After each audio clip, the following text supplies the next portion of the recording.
संविधान का वोलेशन है, ये संघीय ढांचे पे हमला है और संविधान में जो स्ट्रक्चर बनाया गया है वो उस स्ट्रक्चर से छेड़खानी का प्रयास लगातार सरकार कर रही है। जैसा तर्क दिया जा रहा है कि इससे खर्चा कम होगा, तो ऐसा तर्क जो है उन्होंने नोटबंदी पे भी दिया था, ऐसा तर्क उन्होंने जीएसटी पे भी दिया था और उसके बाद जीएसटी के बाद व्यापारियों को क्या झेलना पड़ा, नोटबंदी के बाद गरीबों को क्या झेलना पड़ा, किससे छिपावा नहीं लोकसभा में। लेकिन उससे पहले ही लगातार इसका विरोध जो है वो सामने आ रहा है विपक्षी पार्टी के द्वारा।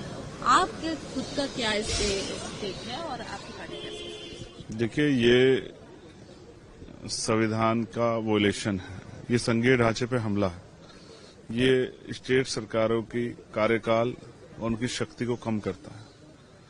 तो जब भी एंटी कॉन्स्टिट्यूशनल कुछ भी होता है तो हम लोग उसके खिलाफ ही खड़े होते हैं। हम लोग संविधान को मानने वाले लोग हैं और संविधान में जो स्ट्रक्चर बनाया गया है वो उस स्ट्रक्चर से छेड़खानी का प्रयास लगातार सरकार कर रही है। जो सरकार अपने अपने स्टेटों में और कंट्री में भी वन डे वन शिफ्ट में एग्जाम नहीं करा पा रही है, वो वन नेशन वन इलेक्शन की हवाई बातें, और ये पहले बार नहीं है।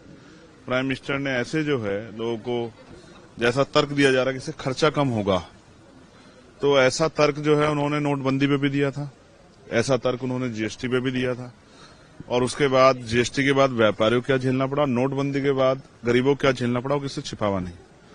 तो हम लोग हमने नोटिस दे दिया, हम लोग इसको अपोज करेंगे और क्यों करेंगे ये पार्लियामेंट में ही हम लोग इसको मजबूती से रखेंगे। जब रखेंगे तो पूरे उसके पार्लियामेंट के माध्यम से पूरे देश को पता लगेगा कि हम लोग इसको क्यों अपोज कर रहे हैं। संभल वाले विषय को लेकर उत्तर प्रदेश के मुख्यमंत्री योगी आदित्यनाथ जी ने वक्तव्य दिए हैं। बहुत सारे उन्होंने खुलासे किए और उन्होंने ये भी बताया कि बिना किसी तथ्य के किसी को भी जो है उन पर एक्शन नहीं लिया जा रहा है। स्टोन पेल्टिंग हुई, क्या क्या हुए, तमाम कई सारे इम्पोर्टेंट जो खुलासे हैं वो उन्होंने किए। कैसे देखते हैं, क्या करेंगे? तो अब मुझे क्या पता कि मुख्यमंत्री जी जांच एजेंसी भी बन गए। खुलासे करने का काम, जांच करने का काम पुलिस का है, इन्वेस्टिगेशन एजेंसियों का है। वहां न्यायिक जांच आयोग बना था, क्या उसकी रिपोर्ट आ गई है? और अगर उसकी रिपोर्ट नहीं है तो वो खुलासे कहां से हुए हैं? सिर्फ पुलिस के स्टेटमेंट को या अपने एडमिनिस्ट्रेशन की जो वाहवाही करता है मुख्यमंत्री को, उनके एडमिनिस्ट्रेशन की बात को सही मान लेना क्या सही है?